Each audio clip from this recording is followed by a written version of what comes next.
हा पाही चालहित नाही ओलेला येई झाले मुद्दाम आपण करते आमचा मुद्दाम खाली गर्जना तेव्हा बेभामली खाली गर्जना तेव्हा बेभामली खाली गर्जना तेव्हा बेभामली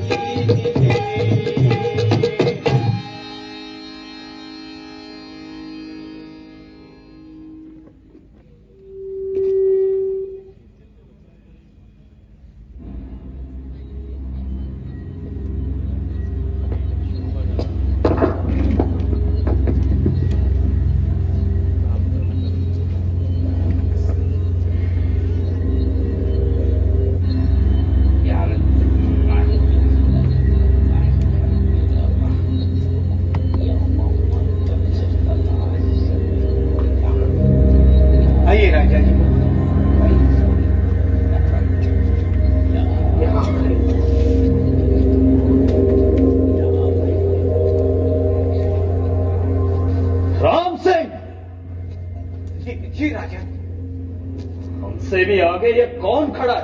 आप ही महाराजा जसवंत सिंह।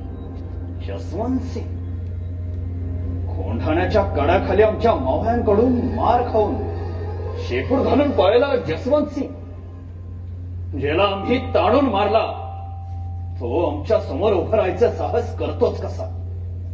अर्थ काय याचा? कशासाठी आमचा अपमान? राजा जी शांत हो जाइए, इस तरह का बर्ताव करना दरबार के रिवाज के अनुसार। अरे कुठला दरबार आणि कुठला रिवाज?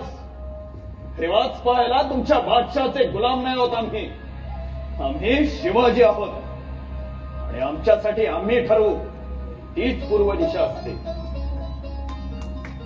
आणि हे तुमच्या बादशाह नाही माहिती। या दरबारात असा एक वीर दाखवा जो आमच्या तलवारी पुढे तग धरेल। कुणाची माय व्हायले तर शड्डू ठोकून आमचा सामना करायला। राम सिंह जी हुजूर, सिवा की तौलिया क्यों चढ़ गई है? देखता हूँ गर खिलत के लिए वो आखन रहा है तो दे दो उसे भी खिलत। अरे थुंकतो तुमचा अशाला खिल्लतींवर गाथेने उडवतो असलेल्या मसनदी। शिवाजी कधीच कोणाच्या दयेचा विषय बनून राहत नाही। गुस्सा करने से सच्चाई नहीं बदलती शिवाजी, और तुम किस स्वाभिमान की बात कर रहे हो? सब कुछ हार कर। शिवाजी एकदा हरला म्हणजे गुलाम बनला असं जर आपण समजत असाल तर याआधी आपण आमच्या समोर 10दा हरला आहात। 10 वेळा आपण आमची गुलामगिरी पत्करली आहे। शिवाजी, गुस्सा करने से सच्चाई नहीं बदलती, अभी आपने ही कहा। तुम हिंदुस्तान के शहंशाह से बात कर रहे हो। अरे स्वतःच्या भावाला आणि बापाला ठार करून गादी बळकावली म्हणजे शहंशाह होता येत नसतं। राजे पण स्वतःच्या कर्तृत्वानं शोभावं लागतं। आज या दरबारात आम्ही निहत्य उभे आहोत। आमची मान गर्वाने ताठ आहे, भले मान तुटून पडेल पण आम्ही घाबरणार नाही। हे राजेपण असतं। मी तर स्वतःभोवती हजारो हत्यारबंद शिपाई ठेवले, स्वतःला शहंशाह म्हणवता मग एवढे घाबरता कुणाला? खामोश, हमें डरपोक कहते हो? जुबान काप सकते हैं हम तुम्हारी।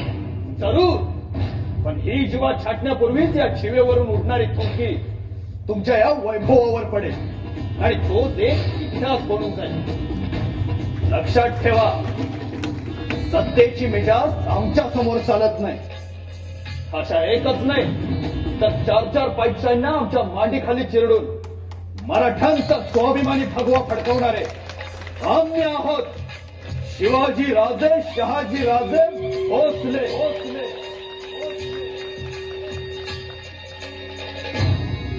शिवाची झाली गर्जना